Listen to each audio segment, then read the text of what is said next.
I think it's safe to say that change is on my agenda. Change for good. And I embrace that and I enjoy that change. I don't fear it. The quiet reception room at Windsor Castle was meant to offer the younger generation a rare afternoon away from public duty.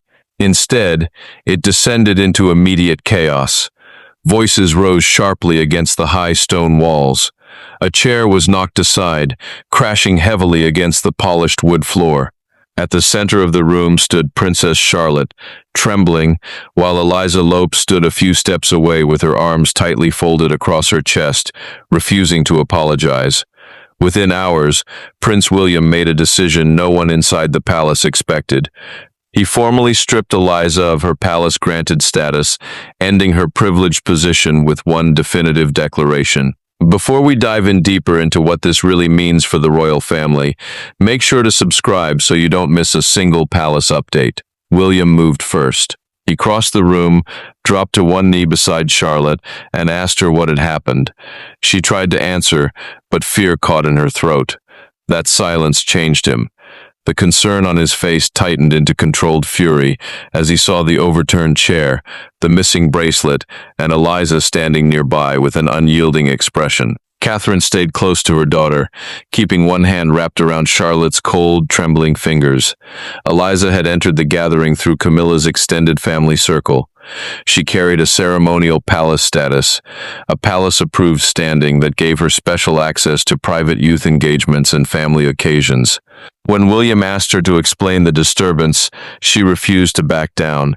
She insisted Charlotte had provoked her, then claimed the missing bracelet had been taken only as a joke. William asked again, his tone dropping into a quiet, dangerous calm. Eliza's answer did not soften. Instead, she repeated that Charlotte believed her future rank made her untouchable. The words landed hard. Charlotte had been raised to understand that royal position brought duty, not permission to dominate others. A young palace attendant finally broke the standoff through a recorded account given directly to the household secretary. The witness explained that Eliza had mocked Charlotte's future place in the monarchy before grabbing the bracelet and blocking her path. That revelation changed the fight from a sudden outburst into something deliberate. William stood and ordered the doors closed. No one would leave until every version had been heard. He then revoked Eliza's special status, removed her from future family engagements, and ordered her name struck from the approved guest list. Camilla arrived moments later. She saw William standing between the girls and understood at once that this was no longer a childhood argument. It had become a battle over family, rank, and authority. But before William could make the punishment official, Camilla stepped forward with a demand that would turn a painful family incident into a direct challenge to the future king. The heavy wooden doors of the reception room clicked shut, sealing the tension inside. Catherine remained crouched at Charlotte's side, her thumb gently tracing the back of her daughter's trembling hand. The girl's breathing was shallow, her eyes fixed on the empty space on her right wrist, where a faint red mark bloomed against her pale skin. William's eyes narrowed as he noticed the mark. It was the outline of a missing heirloom, a delicate gold chain bracelet set with small, cornflower blue sapphires that had once belonged to his late mother, Princess Diana. It was not a piece meant for display, but a deeply personal connection to a grandmother Charlotte had never known. Taking it was not a simple theft. It was a deliberate violation of memory and trust. A few feet away, Eliza stood unbothered, shifting her weight from one foot to the other. When William turned his gaze upon her, her expression remained defiant. She crossed her arms, dismissing the atmosphere in the room with a cold tilt of her chin. "She started it," Eliza insisted, her voice cutting through the heavy quiet. "She acts like everyone has to bow to her, just because of who her father is. I took the bracelet as a joke, to prove she isn't untouchable. It was just a joke, and now she's making a scene." Her words lacked any trace of remorse. Instead of softening the situation, her dismissive tone only deepened the chill settling over the room. Catherine looked up, her expression calm but sharp, assessing the teenager who had grown accustomed to the doors opened by her grandmother's standing. Before the argument could escalate, a young palace attendant stepped forward from the edge of the room. Holding a digital recorder used for household logs, the attendant delivered a formal statement directly to the secretary present. The witness explained that Eliza's actions had not been impulsive. According to the account, Eliza had cornered Charlotte near the display cabinet, openly mocking her future duties and telling her that her life was a trap disguised as privilege. When Charlotte tried to walk away, Eliza grabbed her arm, snapped the clasp of the bracelet, and blocked the exit, causing the chair to crash to the floor as Charlotte tried to pull free. The attendant's statement transformed the incident from a childish quarrel into a calculated provocation. William stood to his full height. His face was unreadable, but his tone left no room for debate. He ordered the security detail at the entrance to lock the doors from the outside. No one, staff or family, would leave the space until every detail was formally documented. He then turned directly to Eliza. Without waiting for a response or granting her the chance to make excuses, William issued a swift, unforgiving directive. He stripped her of her immediate palace privileges, canceled her access to future youth engagements, and ordered her name removed from the approved family guest list. The swiftness of the judgment left the room frozen as the full weight of her actions finally began to sink in. The missing bracelet was never just a piece of jewelry. For Charlotte, the delicate band of gold and sapphires was her quietest, most personal link to Princess Diana, a tangible memory of a grandmother she knew only through private stories and soft family recollections. For William, seeing that empty wrist transformed a painful childhood conflict into a direct strike against family memory and emotional trust. Taking it was an act designed to cut deep, targeting the one connection Charlotte held most dear. Yet the bitterness in that room had not begun over an heirloom. Its roots reached back months earlier to a quiet afternoon during a children's heritage ceremony at Clarence's house. The gathering had been organized to introduce the family's younger generation to symbolic duties through simple roles. The line of children had been carefully arranged, with Eliza originally set to walk near the front. But at the last moment, William had adjusted the order, selecting Charlotte to carry a velvet case containing an historic family piece. He believed the small duty matched his daughter's growing position and would help her understand the discipline expected of her. Eliza was quietly moved back. As the children waited outside the ceremonial room, the sting of being displaced boiled over. Eliza leaned close to Charlotte, her voice barely above a breath, and whispered, "You only get chosen because everyone is afraid of your father." The words were brief, but their impact lingered. They planted a quiet, persistent doubt inside Charlotte, leaving her to wonder whether respect was something earned through duty or merely given out of fear. Neither girl mentioned the whisper to the adults, leaving the insult to fester into a silent feud.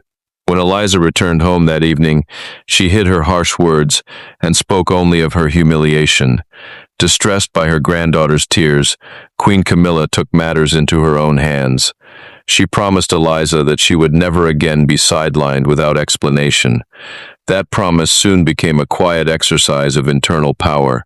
While William was overseas on an official trip, Camilla personally requested an elevated palace status for Eliza.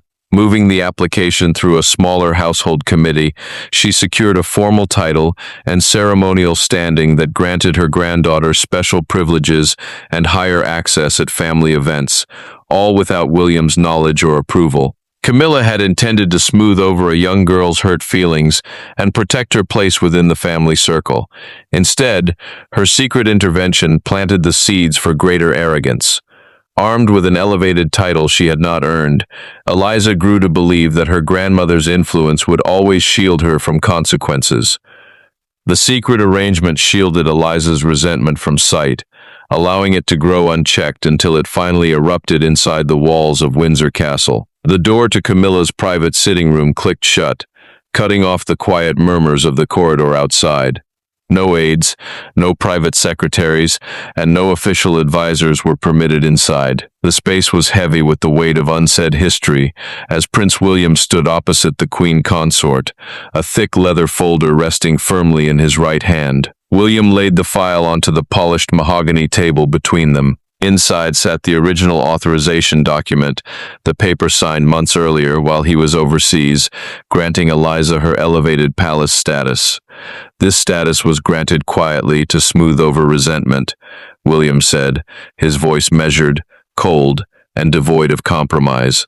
It gave her a standing she did not earn, and today she used that standing to intimidate my daughter.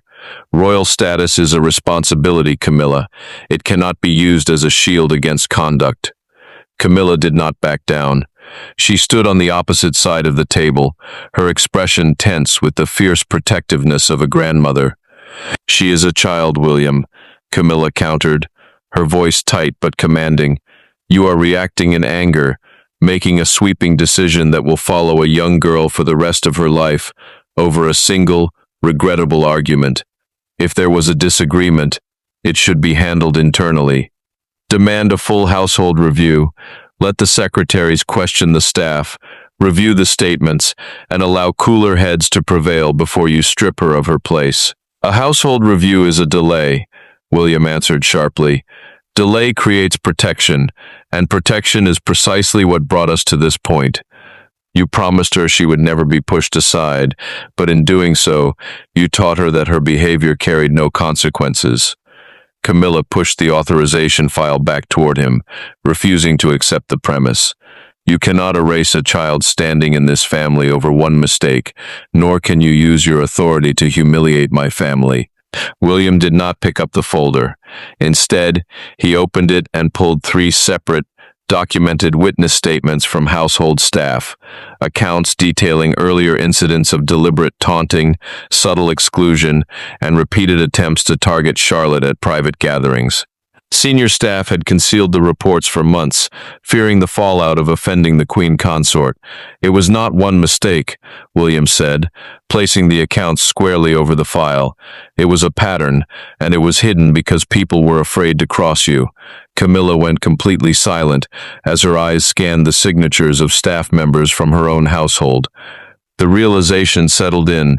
The silence meant to protect her authority had instead created an indefensible position. Without another word, William uncapped his pen. Leaning over the table, he signed his name across the formal revocation order, permanently stripping Eliza of her palace-granted status and ceremonial access. He turned the document toward her, leaving his signature exposed in dark, drying ink. Camilla stared at the signature, her jaw set, as William closed the folder and walked toward the door.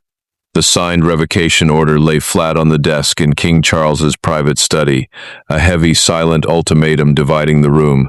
The king sat alone in the dim light, caught between 2 opposing forces that threatened the stability of his household. On one side stood his wife, wounded and furious over what she viewed as an excessive punishment meant to humiliate her family. On the other stood his eldest son and heir, adamant that a clear boundary had to be drawn. Reversing William's order would undermine the Prince of Wales's authority as a father. Upholding it would create a deep, painful rift within his marriage. If you are enjoying this dramatic royal deep dive, make sure to hit that subscribe button and click the notification bell so you never miss a single chapter. Charles reached for the folder containing the household secretary's complete file. He opened it slowly, skipping past the formal staff statements until he reached Charlotte's personal, handwritten account. Her words were simple and painfully direct. She described the cornered room, the snapped bracelet, and the relentless taunts about her future rank. But as Charles read through her handwriting, one word brought his hand to a complete halt. Trapped.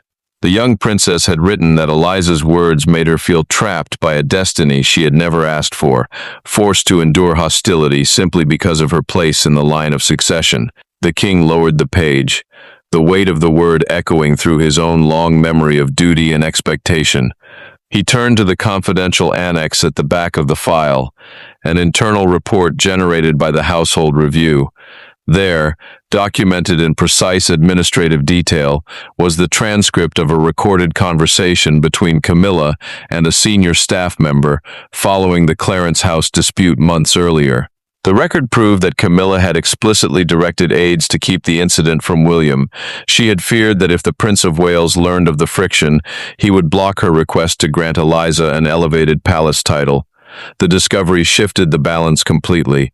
It was no longer a question of a sudden childhood fight, but a deliberate pattern of concealment that had allowed resentment to fester unchecked. A soft knock sounded at the door, and Camilla entered the study.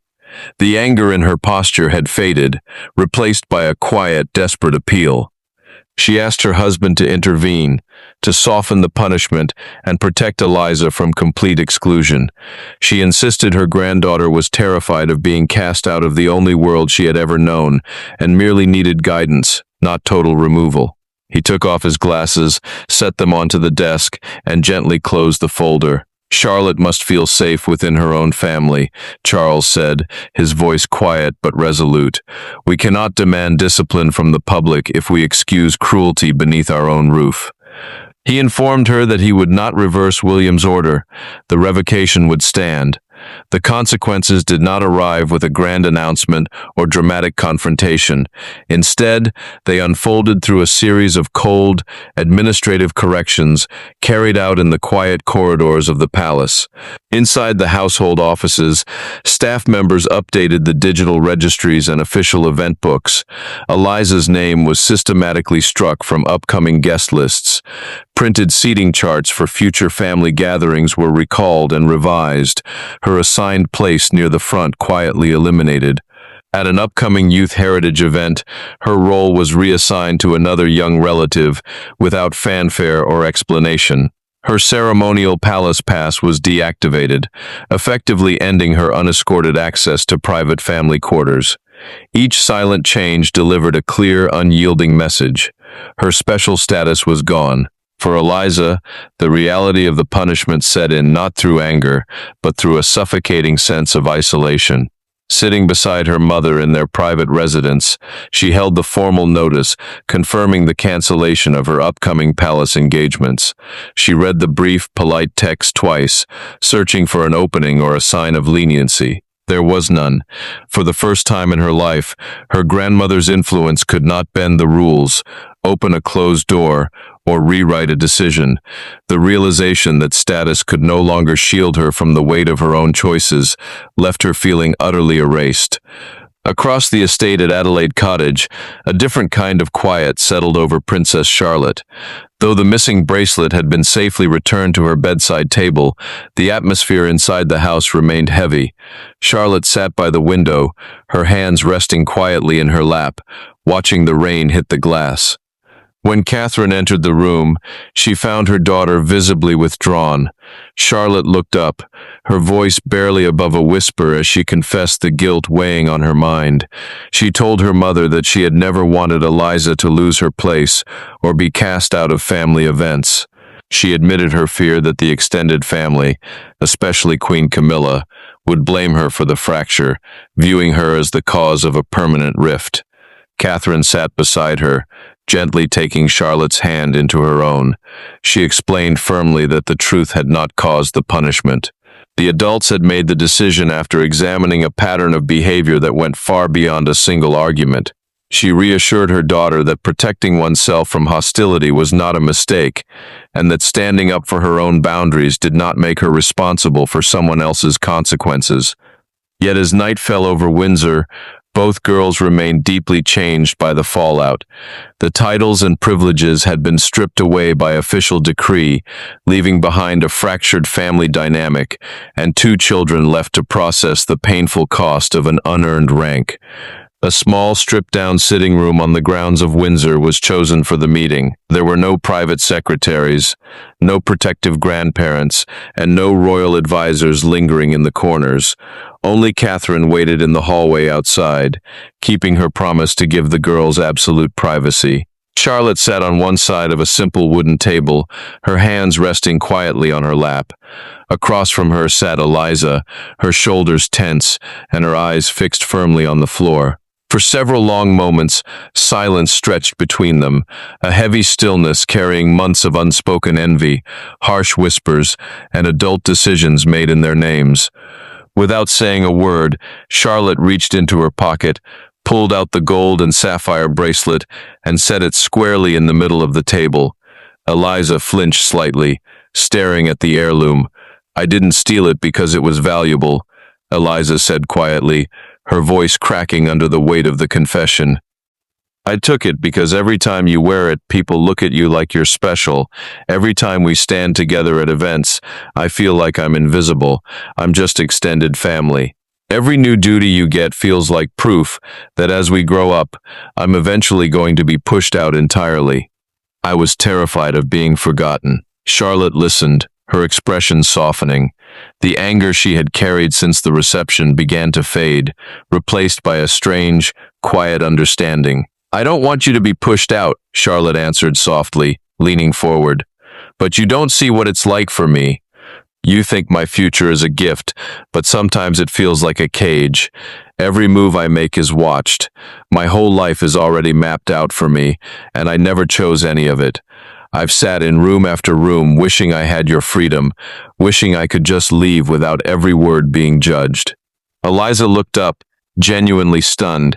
She had spent years believing Charlotte viewed her future rank as a badge of superiority, never considering the suffocating pressure resting on a young girl's shoulders.